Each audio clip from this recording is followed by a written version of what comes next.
live. Come on.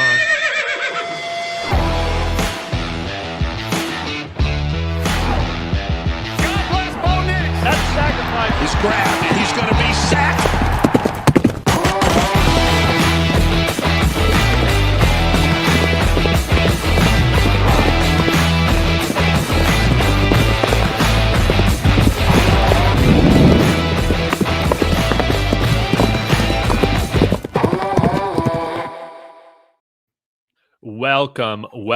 Welcome to the best Broncos podcast of all time. It is your Horsepower Hour. I am joined by my good friends, as always, Jeremy, Sean, Kodiak Broncos podcast, and Mark of Marquee Sports.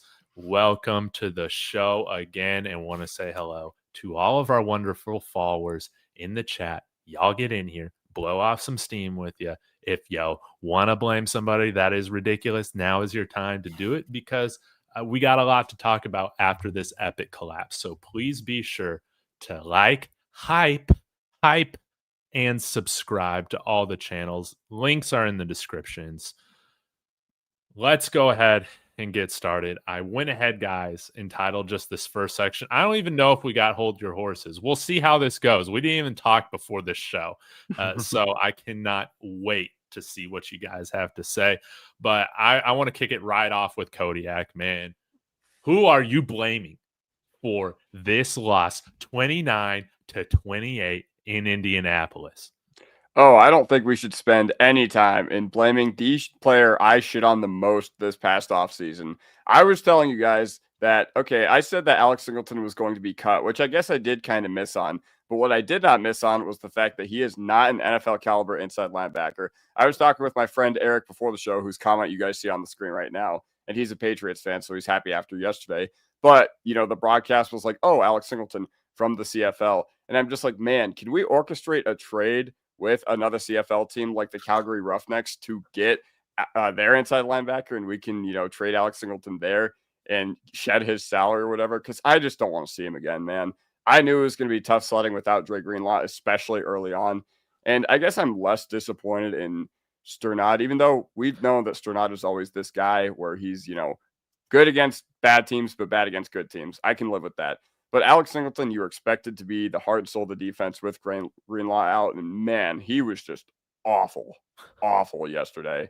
Like I told you guys, I was not happy with how he played 2 years ago, but it looks like he was a guy who was even worse than he was 2 years ago. You know, coming off that ACL, being an older player, I'm ready to see Reed. I'm ready to see Bailey, because at least if they suck, you're developing them. But Singleton, I don't even know what to say. I have no words. Mark, who you blaming? Well, I mean, I'm already getting roasted in my comments for the post game yesterday I did with Jeremy. I'm getting roasted in the comments for the video that I put earlier today, but I don't care. I am going to be that guy, because there is no way in hell you can blame anybody else besides this one group of people, and that is the referees. Period. That's it. All right. I don't like to be that guy, man. I really don't. Like, I don't like to ever blame refs at all, because it's a very difficult job, and there's always things that happen, you know, throughout the course of a game. But guys, in 5 years, there's been 3,120 NFL kicks, both kicking and extra points. Leverage has been called 17 times, right? Which is good for 0.05% according to the math here. And I took it even a step further. I went in and looked, okay, give me the penalty log for every single time that it's been called. It has never been called in the last minute of a game, let alone when time's expiring, besides when it was 2 extra points and both extra points win in anyways. It's an absolutely egregious call to make, whether it's leveraging or not. It's like, dude, okay, if that's leverage, then basically every single, you know, kick block and pump block that you see is leverage. I mean, look at the Wil Lutz kick before that he missed. Tell me that wasn't leverage. And the kick was wide right and it was short. You just cannot throw the flag there. It's like throwing the flag on a Hail Mary for defensive pass interference. It never happens, ever. And why is this any different? It was stolen from us. I'm convinced of that, but I've got it off my chest. So, but anyways. Oh, say the thing from Ryan Edwards. What Mike Kliss had said.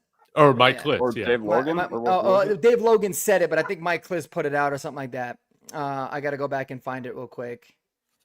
But yeah, so Dave Logan said that a ref friend of his texted him that it was a crap call, and one of the game officials was trying to talk the ref who called leverage to pick up the flag. And that makes me so mad because the other game ref is realizing, dude, like, it's not just a ticky-tack call. It's like you got to really, something can look like leverage and not actually be. Something can not look like leverage and actually be leverage. It's terrible. And I can't believe it. But, I mean, listen, these things even themselves out throughout the course of the season, so we'll see when that ends up coming back and helping us. But, yeah, I'm blaming the refs. Beautiful. Jeremy? I'll piggyback off that. Here's the thing with the refs. Like, I said it in yesterday's post game. Once the NFL got into bed with the sports betting sites, you cannot have a game flip on a controversial call and not be correct. Period. It can't happen. Like, you have the technology to get the call right. So get it right. It's fine. If it was leverage and it was blatant, call leverage. But you can't make a call 20 seconds after they miss a field goal and then cook up something and then have it not be correct. Like, that looks like something's up. And if you're going to be okay with gambling and now, like, it's a bad look. You lose credibility, and I'm not saying things are rigged or anything like that, but people who do say that, that's evidence for them. So it's a bad look.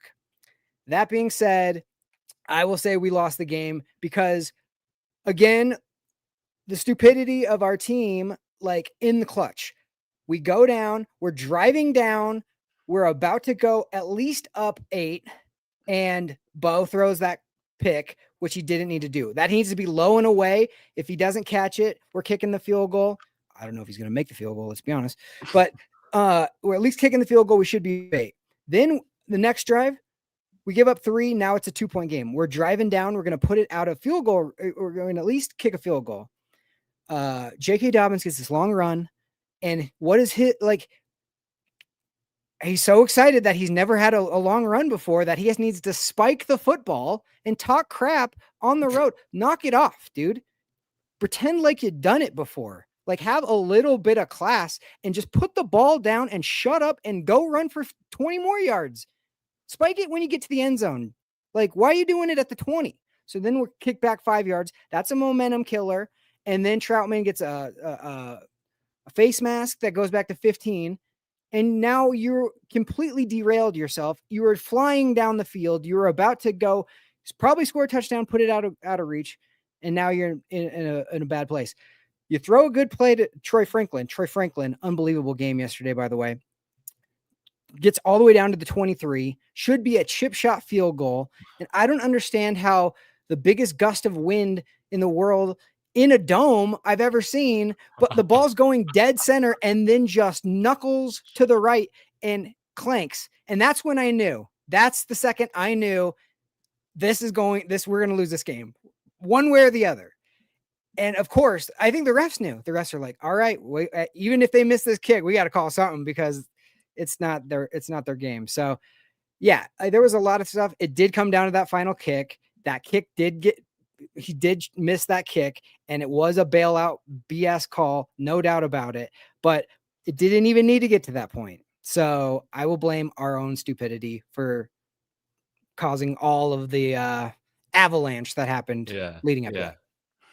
Well, I love the fact that we got some different opinions on here. This is what makes it great.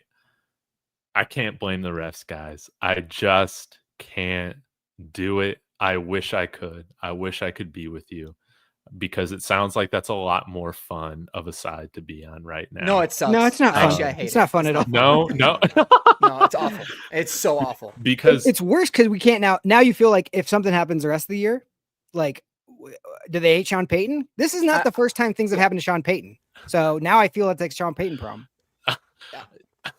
Mark, were you going to say something else? Well, I was going to say, I mean, I was like, I wish she would have drilled that 60-yarder. That would have been way more easier to swallow. Yeah. Right? Yeah, I agree. And it was a 1.5, and the fact that it was a 1.5 point spread is crazy. Just think about that too. I But know. Yeah. I'm not gonna put the tinfoil hat on. But David, go ahead. Who are you blaming?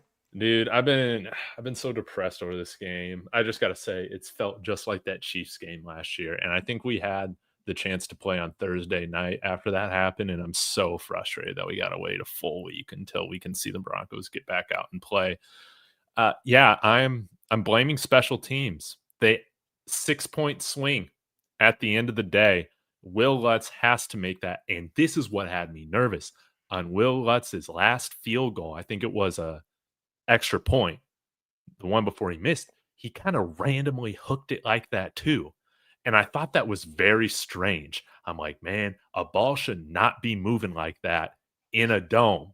And in the back of my mind, I'm thinking, well, hopefully he makes whatever correction he needs to make so that on this next field goal, it's a non-issue. And dude, it was even worse. It hooked even more. How can you not kick in a dome? You did it for most of your career. He was known as a dome kicker when he came here. Yeah, dome kicker. But then, guys, I got to get to special teams. I got to get to the other half of special teams, which was the field goal block. Now, what I will say is where I can find some common ground, Jeremy and Mark, with you guys, is that when you look, I didn't see the clip of the Broncos' Wil Lutz missed field goal until after I was done with my post game with Mario yesterday. But yeah, you can see that there is some contact there on the center from the Colts. I will say where we looked ridiculous is that Wazirike, was it Wazirike or Tillman? Because I've seen Tillman. It was Tillman. What I see from Tillman is a deliberate push down instead of just running into the guy. So Sean Payton in the presser said that was his decision, not Darren Rizzi. I think he's just covering Devin Rizzi's butt. There's no way. Devin Rizzi was drunk.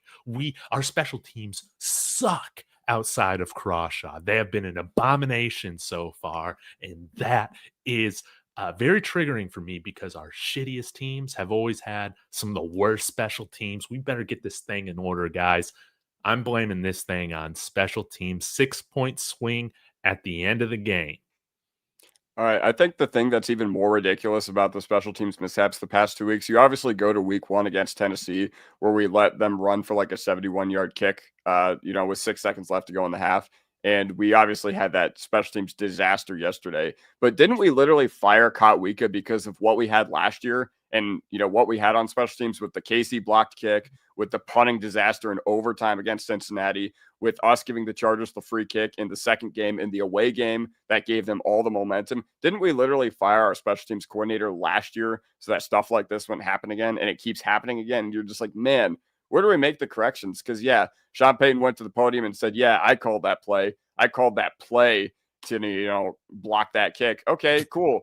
Throw that play in the playbook and never talk about it again during field goal block meeting or whatever. Like, all I'm saying is that was Darren Rizzi just too busy, stroking it during the field goal meetings this past offseason? Like, I just genuinely don't know how our special teams, with as much experience as Sean Payton and Darren Rizzi have, not only just in general, but together, like, how does that even happen?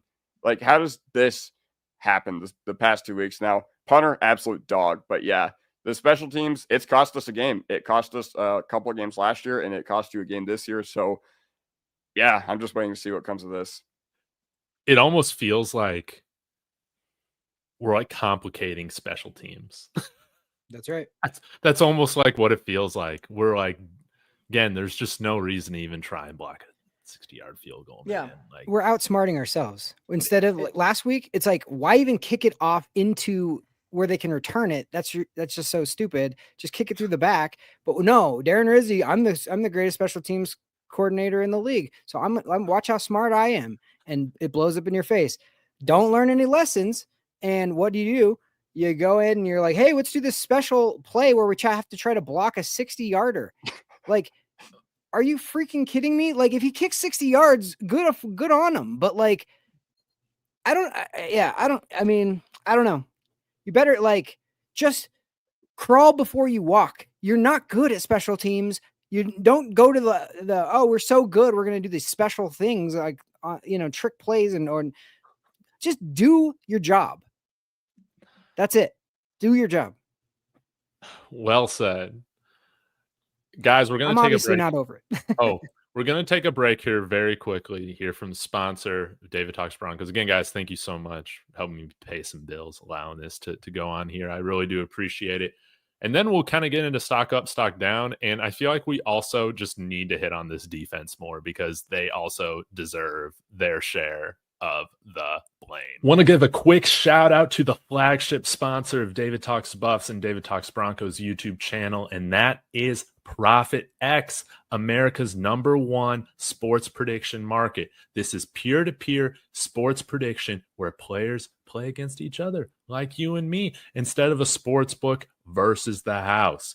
You almost always get the best odds on any play that you're looking to make. They operate in over 40 states, including Texas, where I reside. So use the promo code Dave and claim up to $200 in profit cash for all plays in the first 30 days of playing on the site. Terms and conditions apply. Go ahead, click the link in the description, sign up using my promo code Dave on Profit X, and join me on America's #1 sports prediction market. Yeah, sorry, Richie. I don't know if Profit X is out there in Canada. We'll, we'll have to see. But guys, before we jump into stock up, stock down, does anybody have some stuff they need to get off their chest when it comes to this top 5 defense? Yeah, it's not. That's all I have. It's not even close. No, I disagree, man. I mean, listen, it was a rough game, right? I mean, it is what it is. These things are going to happen. I think the positive is the offense showed that when the defense is going to have rough games, they can pull their weight and score some points. Mm-hmm. And as bad as it was, and as many yards as we gave up, we were unbelievably stout in the red zone. We forced a whole bunch more field goals than we actually allowed touchdowns.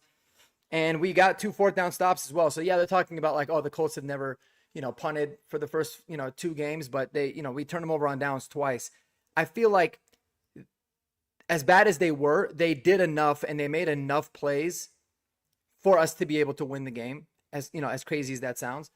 But it was, I mean, I felt like it was a bad matchup. I felt like we got exposed for something, which is probably going to be a good thing moving forward. I don't expect the pass rush to be non-existent like that moving forward, but I'm not overly concerned about the defense. I still think they're going to be an elite unit. And I do think, man, I'll say this. I think the Colts are going to be really damn good. Like, I think the Colts are a good team. I think they're going to be pretty good this year. So obviously we'll see, but I'm not overly concerned with the defense after one game. Good. All right. Well, let's get into stock up, stock down. I think we can kind of do this like we did last time. We can go a few different rounds. So why don't Kodiak kick us off again, man? Stock up, stock down. You already appropriately called out Alex Singleton. I threw him in my thumbnail saying he needs to go. He needs to go. Are you going to take this opportunity to double down on that, or do you have another player that you'd like to highlight? I mean, it would just be way too obvious for me to stock down him after I shit on him the first opening 30 of the show. So I'm not going to go with that again. I am going to spread some positivity because this is probably going to be an overwhelmingly negative show. It's going to be an overwhelmingly negative week for Broncos country. But man, oh man, the guy who I've been calling for 7 months now. How do you feel? How did it feel for you guys to watch Troy Franklin just run up and down the field, finally hone in that Duck Dynasty connection with Bo Nix? How great did it feel to finally have an established other weapon in this offense besides Courtland Sutton? Even when Courtland Sutton was just absolutely ghosting, you could go to Troy Franklin, and it was absolutely awesome for him to take that step forward. And he said it, man. Like, I called this all the way back in January because I was just like, all right, this entire offseason, he can just think about that, long touchdown he had in Buffalo. He didn't have to think about all the drops they had last year. And one thing, the play I was most proud of was when Bo was rolling out left and Troy Franklin just decides to go on the scramble drill. The reason I was so proud of that was because Troy Franklin made like an outstretched catch, if you will. And last year, wasn't his deep ball tracking like some of the worst, I swear, I had ever seen from any wide receiver in the NFL. So that was just really cool to see. That was just really awesome to see. I was very, very happy with the play of Troy Franklin. And yeah, I think it's going to be wheels up for him moving forward. Guys, what do you guys think? Mm-hmm. Totally agree. That 1,000, that 1,100, my bad, yard prediction, man. I think it can look okay. Yeah, what's up? What's up, Kodiak? Next to I'm trying to get 1,100 next to Sanders right there. Okay, there we go. Oh yeah. There we go. 11-10. 11-10 is good. Yeah. It was funny, man. When he was out there making plays, I was literally yelling. I was like, I told myself out loud, I was like, man, I think Kodiak nailed this one. I think he nailed this one because he looks great, and in every sense, like his hands look great. He's taking hits and holding on to the ball. He's decisive. It was phenomenal to see, man. And it really sucks that it was overshadowed by the way that we lost. But Troy Franklin looking good. And another note, he actually played more snaps than Sutton. I think that's the first time a wide receiver's played more snaps than Sutton, like if Sutton was healthy, in a long time. So I expect a lot more big things from him, man. Mm-hmm. All right, Mark, who you got? Stock up, stock down. Who you going with? I'm gonna go with the guy that got shit on a lot on this channel, rightfully so, throughout the preseason, and that is Powers was awesome yesterday again. Oh yeah. You froze for a quick second. Did I cut It off? was like a cliffhanger. Did you guys hear me? Ben Powers? Yeah. Yeah. I thought Ben Powers was great, man. I thought he was good in the run game. I saw him pulling. I saw him moving guys. I thought he played a really good game again. I think the interior of this O-line just looked really good. The protection for Bo was good. He had a really clean pocket yesterday, and they were killing it in the run game. So I want to give my flowers to Ben Powers. I thought he was awesome yesterday. I love that call out, Mark. Jeremy. All right. Let's see. I will just go with a person that we were everybody was mad at last week, even though we won. But for the most part, except for one football, Bo Nix played so much better. He looked, that throw to Franklin, that one where he bought time and then just dropped it in the bucket, like right over, like as soon as he hit that one, I was like, okay, he's going to have a good day. It's, the first thing I said yesterday was we were all pissed off last week and we won because the offense didn't look good. Now the offense looks really good and we lost. How's everybody feel? So, Bo, for the most part, it's unbelievable though, like how the one ball that he threw that kind of sailed got picked. But for the most part, I thought he was really good. I think I was kind of wanting him to even run a little bit more especially when we got to those second and longs after a penalty, because anytime he runs, it's just such a big weapon. But man, he was really crisp. He was accurate. 3 touchdowns, first half lists. He was just looking amazing. And so, yeah, that's a big one that's one that everybody can exhale a little bit, because all the sophomore slump, all the stuff after week 1. I think that just shows you he went head to head. I think he outplayed. Daniel Jones looked freaking awesome, to be honest, against us. But he didn't have a lot of touchdowns. And Bo Nix, that throw to Mims over the top, that was just spectacular. And him finding the open guy. So, yeah, Bo Nix, big one. Love it. I think I'll go with a stock down for this one. I know we got in the comments some other secondary players, but I'm gonna go stock down right now. Pat Surtain. I know that he was going through a little bit of an ankle, but if you're on the field, and the expectations are very high for Pat Surtain. I don't think any of us expect perfection or close to perfection from our other DBs. I guess so. I guess some of us do, because again, we always hear Jaquan ain't good enough, Riley ain't good enough. Guys, we're not far removed from having Damari Mathis as a starting cornerback on this team.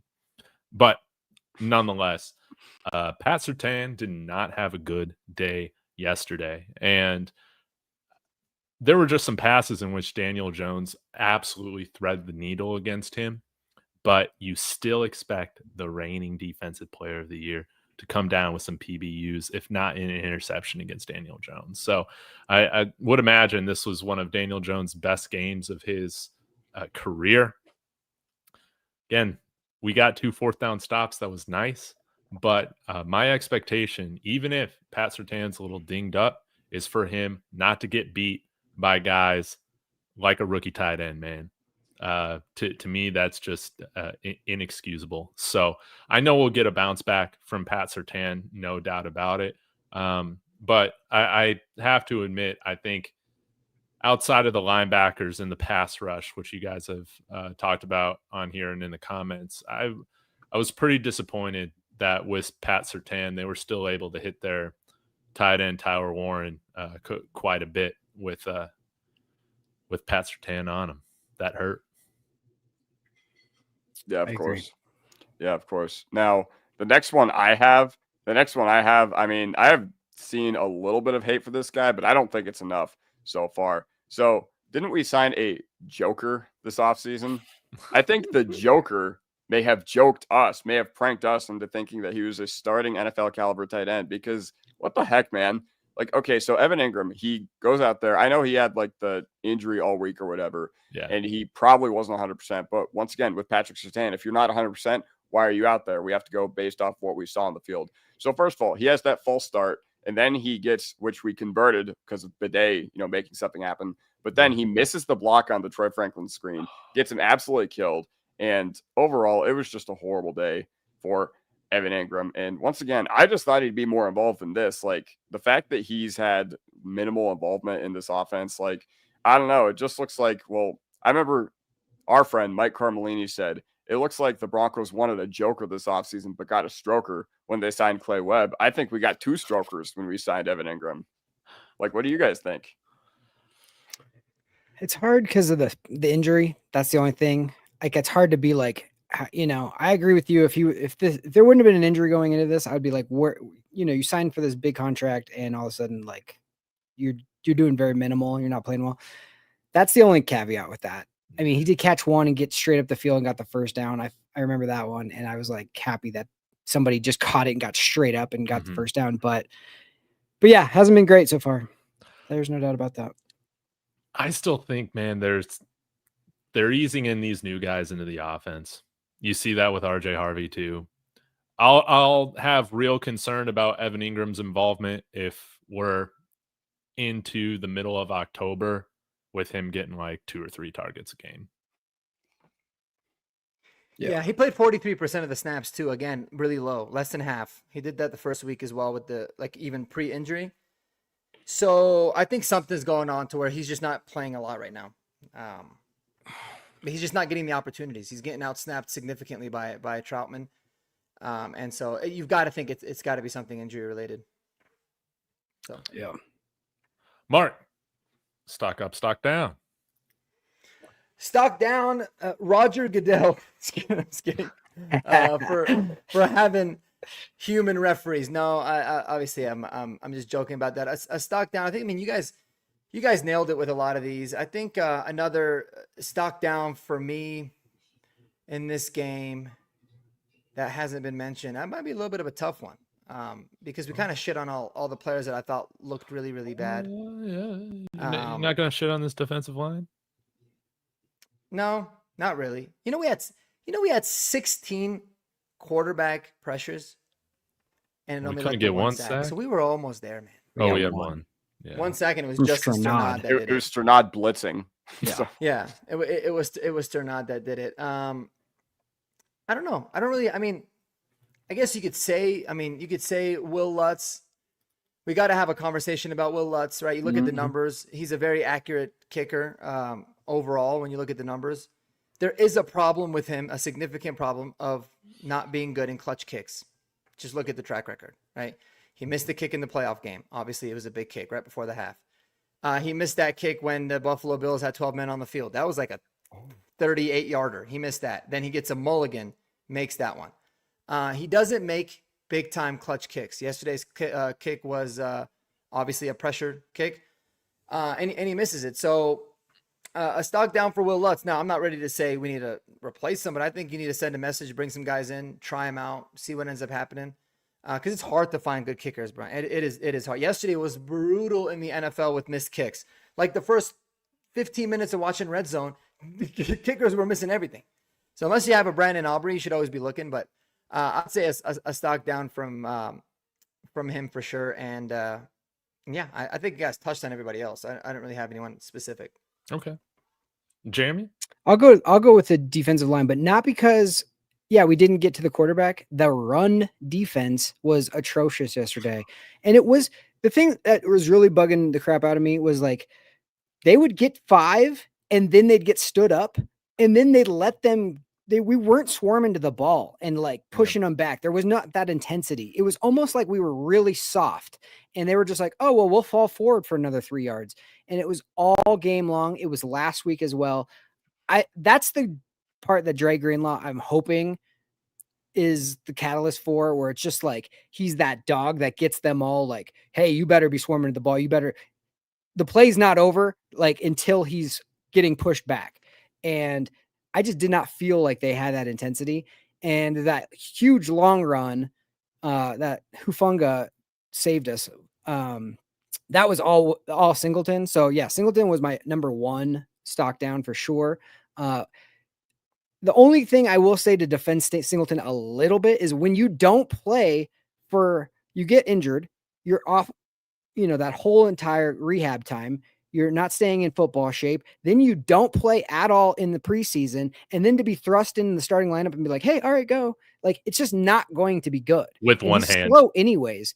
And he looked so slow. It was like the Gilded Age out there. Like, my God, like on that long run though, that's the one that I was like losing my mind because all he had to do was he could have literally fell down and it would have been better for us. He literally ran over, tripped and got in front of PS2. Then he ran to where and then Jonathan Taylor just ran to where he should have been and then kind of cut off PS2. And thank goodness they, Hufanga stopped him, but it was, that was atrocious. But the run defense, I just don't like the whole vibe of it. It feels this was supposed to be an elite defense. And I just remember 2015 and you were not getting an extra yard at all. Like you were going to get the bare minimum every single time. And it's going to be the safeties. It's going to be the corners. It's going to be the linebackers. It's going to be the defensive line. Everybody was locked in, swarming. And that's just not how this team has been so far. No, we need some TJ Ward, Aqib Talib attitude on this defense. I don't think we got enough. Like Malik Jackson always just kind of played with a man with his head on fire, or hair on fire, whatever the expression is, man. Danny Trevathan level. I love the way that he would just come hit you after you got stood up. He would just come in and smack you. We don't have that guy right now. Yeah, no. There are 2 stock ups, unless you guys got some more. Do you guys got some more guys? I got one stock up. Okay. I have one more stock down, but you guys go before me. Yeah. I'll do this one stock up and then see if the other one's taken. But stock up to our third running back, Tyler Bidet. You should not be getting very many snaps in general, but for the few snaps that you're on, you should make an impact. And it was great to see him hit that screenplay. He showcased his vision, pace, all that. And what was that? A reception for 19 yards. He had 2 receptions. Yeah. On 3rd and 15 too. Yes. That is what I'm talking about. That's what we want to see out of Tyler Bidet is, hey, you're not going to get on the field very often, but when you do, we're expecting you to make a nice play for us. He did that there. Kodiak. All right. So this one stock down is going to hurt because, DB is my favorite position. It is not Riley Moss, even though a lot of people are going to say that or going to think that Riley Moss had a bad game, which I won't disagree with. And sometimes NFL players make plays. Riley does need to be better. Same with Patrick Surtain, but let's just move on from that. So I feel like after the draft, the main thing that I was really mad at is that I felt like the bad parts of our team were still not improved upon enough, man. And at the end of October, it'll be fine as Jahdae Barron settles in. But I said this immediately after the draft. I just didn't think corner required first-round investment on this roster compared to other positions, especially with how well Moss and Abrams-Drain had developed under Leonard.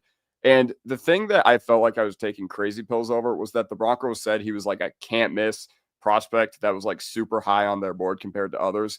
And he fell to 20 with no medical concerns for a reason when the teams were littered with teams like the Dolphins, the Cardinals, the Bucks, who were all very, very DB needy.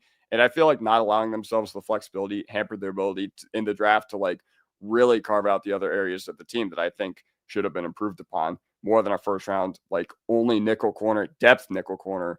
Yeah, like I will think that he's going to settle into this team. And by October, I'll probably look like a fool for everything I had initially said and me saying this right now. But as of right now, I'm just like, man, you're playing 23% of the snaps. And even he had that miscommunication with Riley Moss. He had that, play against Tyler Warren where Warren did beat him. And once again, so if you're going to take a guy who's can't miss in the first round and he's a depth piece, then and your inside linebacker room still sucks. You didn't really improve that much to your tight end position outside of signing Ingram. I feel like they hampered their flexibility because I felt like their board was one player deep when the time came and they were on the clock at 20. Yeah, Jihad Campbell sounds really good right now. Ferguson, freaking, yeah, we can go down that direction. I mean, it's more about who they took, not who they didn't take, but you know what I mean. Yeah. You know what I mean? Yeah. It's tough. Thank God it's September. Yeah, for real. Mark, you're still out of guys, right? Should we go to Jeremy? Yeah, go ahead, Jeremy. Okay, I'm going to take your guy, David. 2 good games in a row. Jeremy Crawshaw, like pinning people inside the 10. I mean, he had the big leg. He was clutch. He didn't make any mistakes. And, that was a guy we were real worried about in the offseason. Yep. And that's 2 for 2. So well done, Jeremy.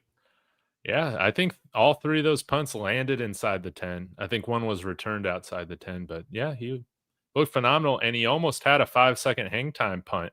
I think one was clocked at like 4.9. So that was awesome to see him have one of those big boomers. The last guy that I wanted to mention was Marvin Mims. I hate that it seemed like he didn't get involved in the second half. But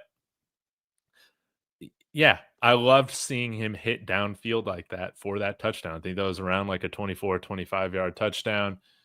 Yes, let's continue to feature more Mims, more Franklin. Maybe that means less for Cortland Sutton. But again, like sometimes you only have so many targets, man. It was great to see Troy Franklin lead the team, I think, with 8 or 9 this week. Marvin Mims needs more than 2 targets. So let's hope our defense can get some stops next week against the Chargers and we can have a few more possessions. Because, yeah, it was good to see these guys get going after they didn't really have any presence last week against the Titans. So, Jeremy, did we have any hold your horses or should we just get to the Dolts preview? I can give you a couple. Okay. Let's go with I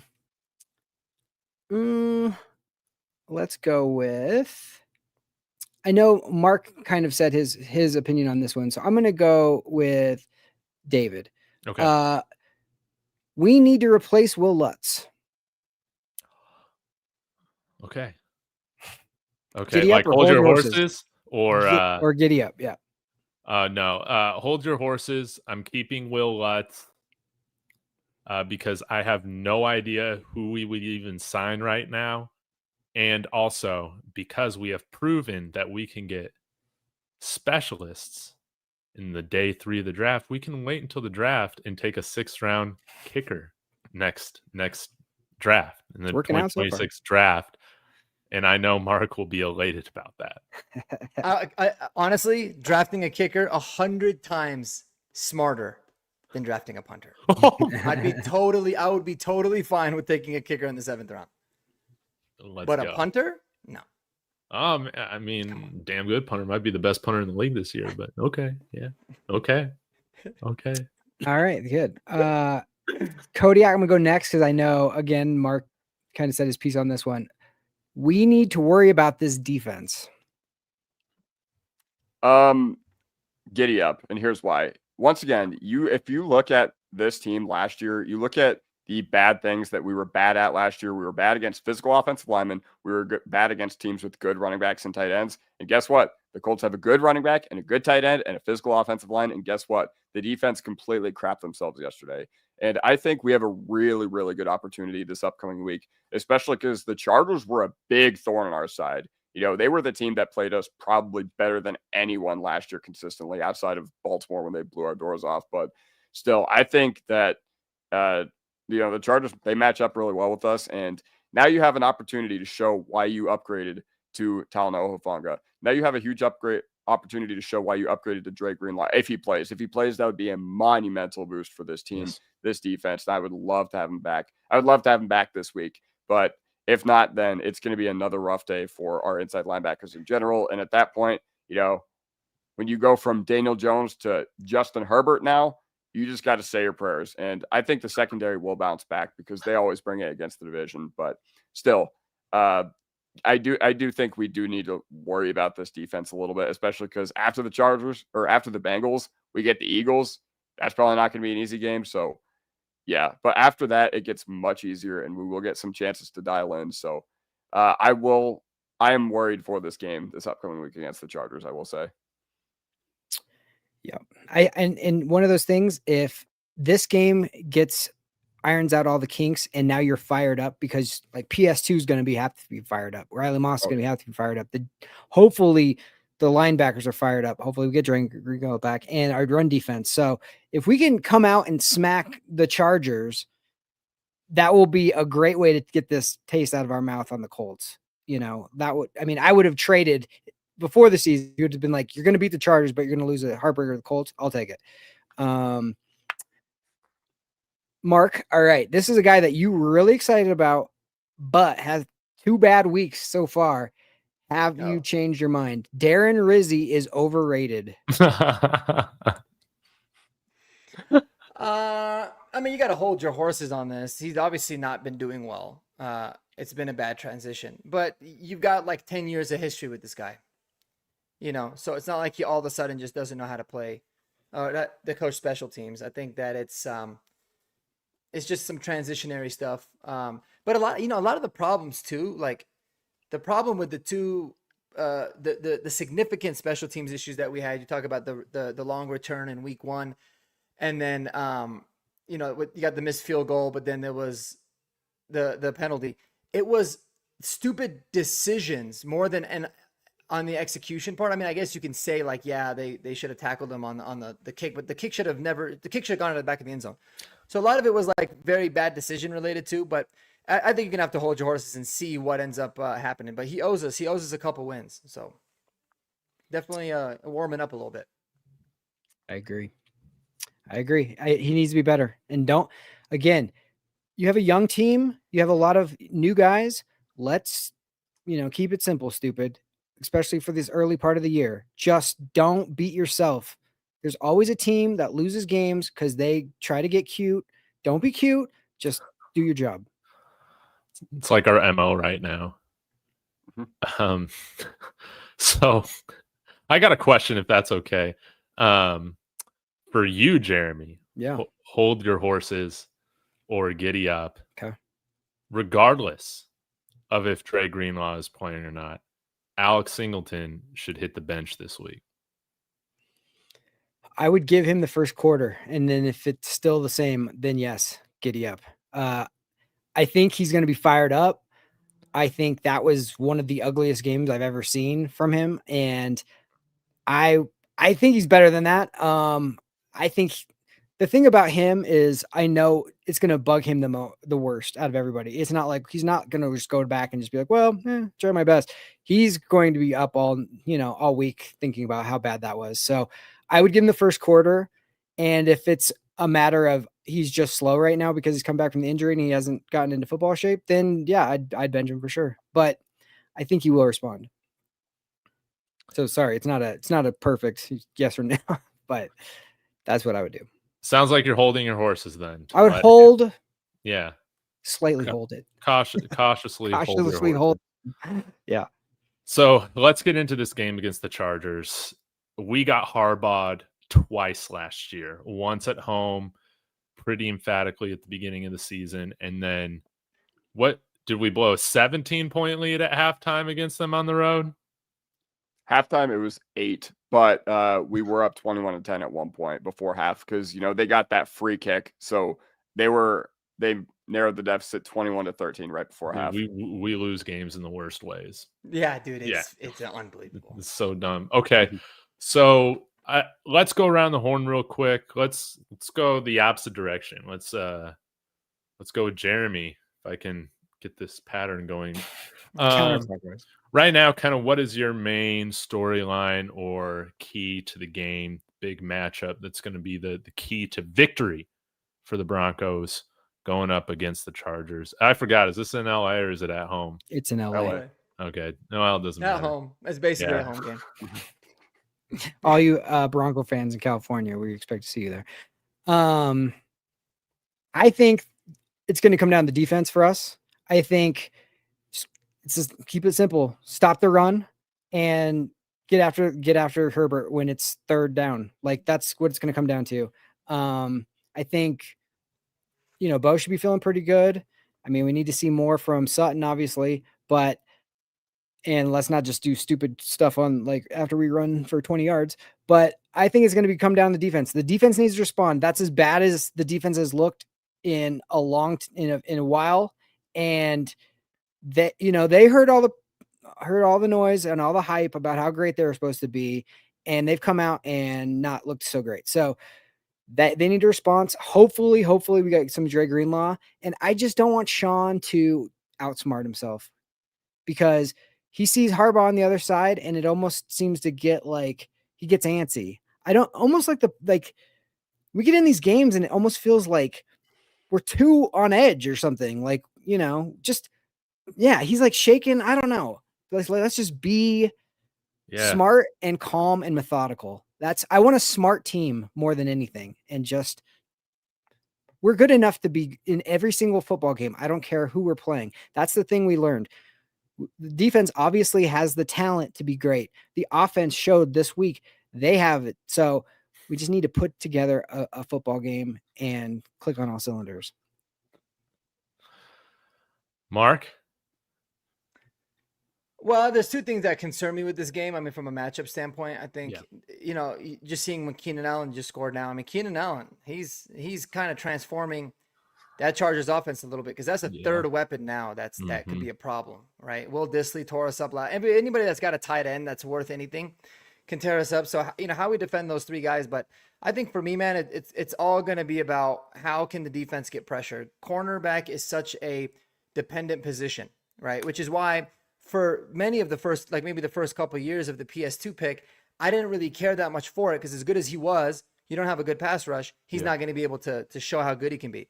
So it's going to come down to can Benito, Cooper, Ellis, Tillman, can they get pressure against, Joe Alt and, him moving to left tackle and this Chargers O-line? If they can, I think we have a really good chance to win. If not, then, they're going to slice and dice us, no doubt about it. So I think it's all about the pass rush specifically. Yeah. Otherwise, I agree with a lot of what Jeremy said. I mean, these opponents, we know each other really well. I think we're going to be a lot better against the run. The Chargers don't seem to be all that impressive running the ball this year. I think they're kind of in a transitional phase, but they are slinging it. So that is good news for us because I think I'd rather go up against a team that likes to air it out more than just ground and pound us because that's kind of where we have our struggles. But we shall see. Is Khalil Mack back with the Chargers? Yep.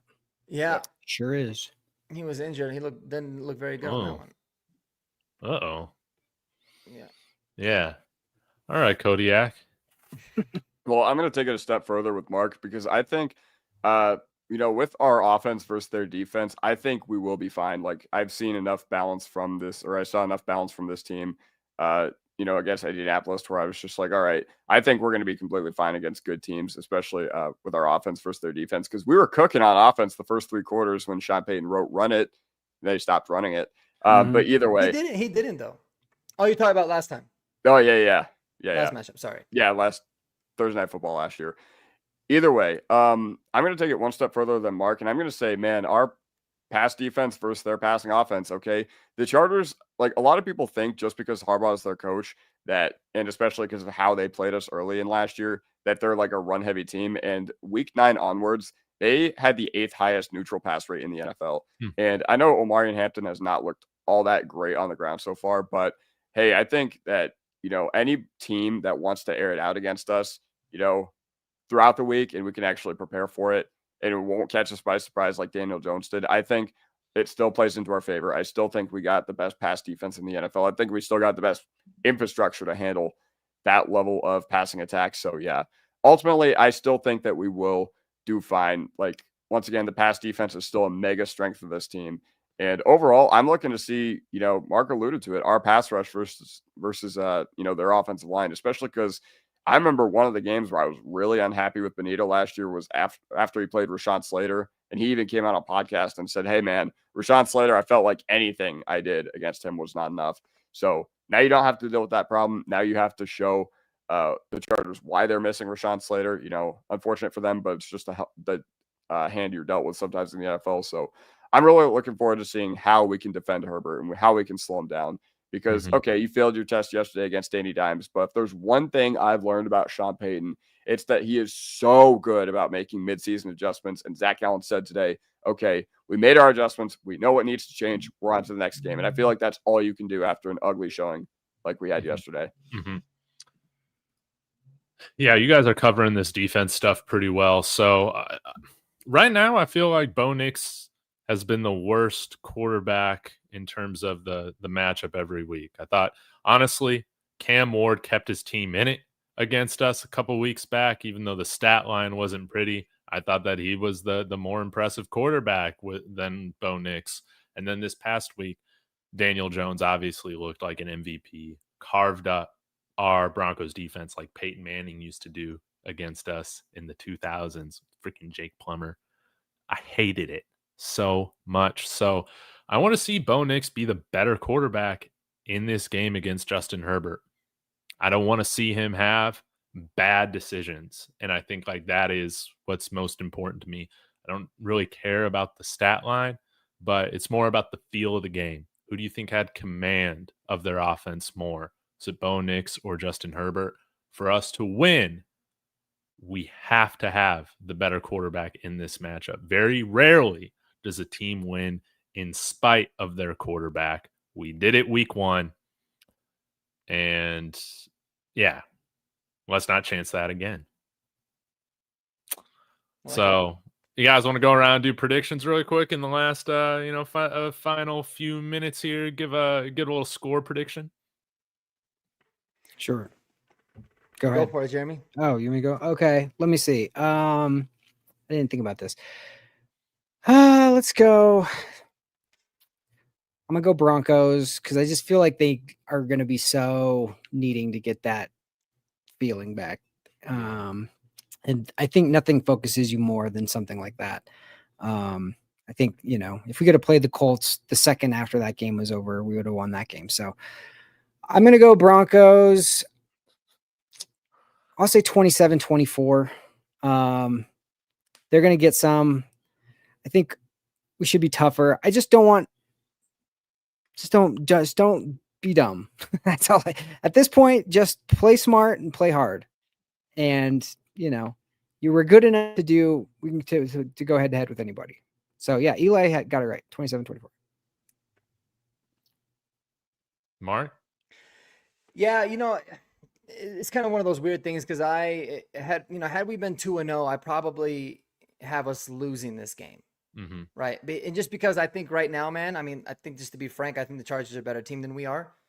And I didn't like it. But because of what I've seen from how this team, and I know it was last year, it's a different year, but how this team and this coaching staff rebound from tough losses specifically gives me some optimism. So this might change throughout the course of the week, but I got the Broncos with a 3-point win. And hopefully it's on a Wil Lutz 68-yard field goal that ends up getting called for leverage, that ends up being a 53-yard field goal that he makes. That would be ideal. But I do have us 3 points. I'd say 25-22 because we're just in weird scoring games. Yeah, So I love that. I like 25-22. All right, Kodiak. Y'all aren't going to like this. I think this is the first time any of us have picked against the Broncos this year. But, when the schedule was first announced in May, I did have this as a penciled loss, and I'm not going to go away from that. had the team showed a little bit more mental toughness the past 2 weeks. I mean, you could say whatever you wanted about the defense week 1, but right now I just don't think we're mentally tough. And I feel like the Chargers, they're always dialed in. Like you said, Sean Payton sees Harbaugh on the other sidelines and it makes him go like this. You know, that clip of that quarterback in college going like this when he's thrown into a ranked game. But ultimately, I do think the Chargers get the better of us just because, you know, they're just built so well, you know, to slow us down and to give us fits that I'm just like, all right, you know, now we built our team to keep up with the Kansas City Chiefs, but, you know, you had the Chargers creeping over our shoulder. And I feel like what I've seen the first 2 weeks does not make me think that we are going to go on the road and win a divisional game. Yes, I know SoFi is going to be rocking with orange jerseys. And if you're going to the game, be loud for us because you are the advantage. That being said, you know, there's still other stuff with the home, the away stuff like traveling. I know that's something a lot of people don't like. I hate traveling personally. It's not your locker room, so you're not like into it. And yeah, overall, it's not your city either. Therefore, I do think the Chargers get the better of us 24-20. Wow. Well, I'm going to stick to my guns right now. It's a bold prediction, but I got us sweeping the AFC West, baby. I'm not going away from it just yet. So I got us winning. Dude, this Raiders team sucks. They can't even get a snap off correctly. Are you guys watching this, man? This is Yeah, you're way behind, David. yeah, dude. Like, I'm way I'm behind. on commercial break. Oh, yeah, that's what I get for just streaming the game. So I'm streaming, yeah, but maybe are you doing it because you're maybe I don't know. What are you streaming? well, I got the ESPN app because you know Family Hulu TV. Yeah. So Well, spoiler, they kick a field goal. okay. So yeah, here's the thing, man. I'm not this Raiders team's not good. The Chargers, they had their moments against us last year. I don't believe Sean Payton's going to allow us to get hardballed this year.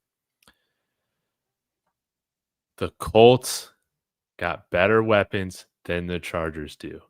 That's my cope. That is my cope. So we're going to win this game 30-23.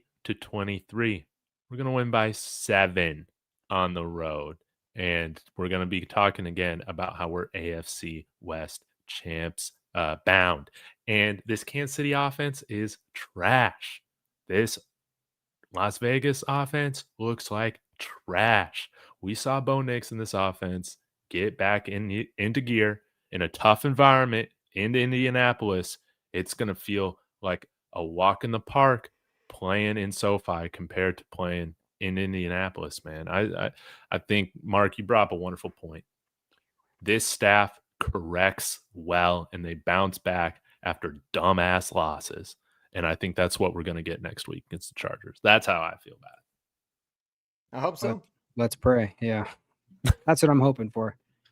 Man, I hope so, because I don't know if I can take another second loss in a row, man. I don't know if my heart can take it. So, yeah, Denver Trav's with me. Genty's looking real good. He's looking real small, you know. All right, guys, let us know what you got going on your channels this week before we get to, well, I guess saying bye to everybody. Kodiak?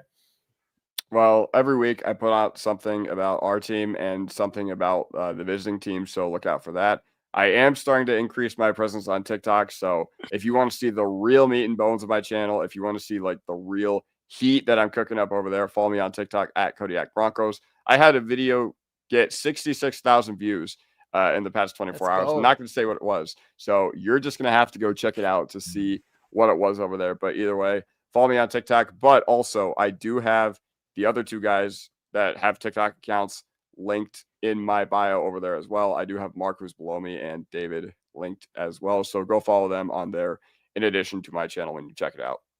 Thank you. Oh, man. The great Denver Trav has seen your video. That's awesome, man. I hope he liked it. Mark, what do you got going on this week? We getting some film?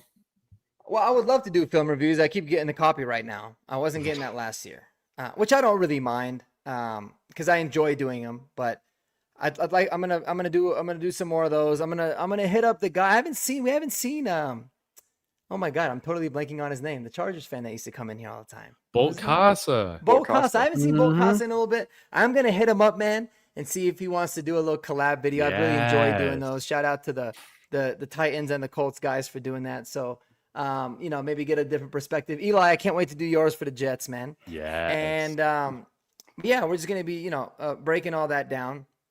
And I might have some pretty potential breaking news, if you would, in the next couple of days. I got to see how the next things play out, but you might be hearing something fun as well on other platforms that you might be able to find me at. So we'll see. We'll see if that ends up happening. But yeah, it should be cool. Okay. A tantalizing tease. Yeah. No, I like that. Yeah, it's not like it's that big of a tease, but it is something just to look out for. So root beer vapes. All right. Yep. Yeah. Check me out on the post game after we win 27-24 with Mark.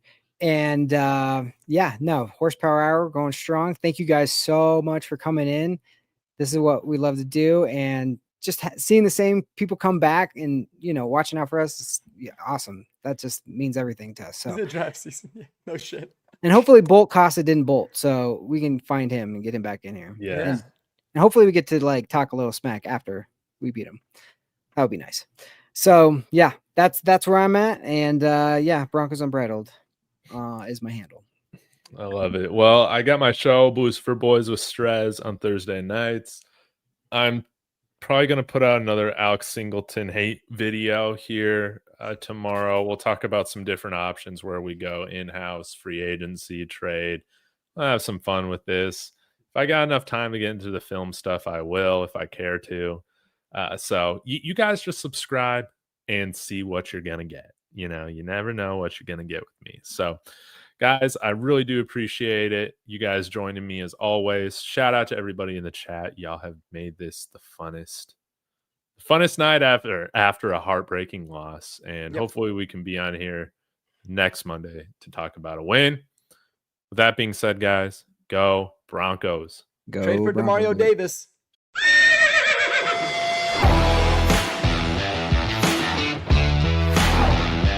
God bless Bo Nix. That's sacrifice. He's grabbed and he's going to be sacked.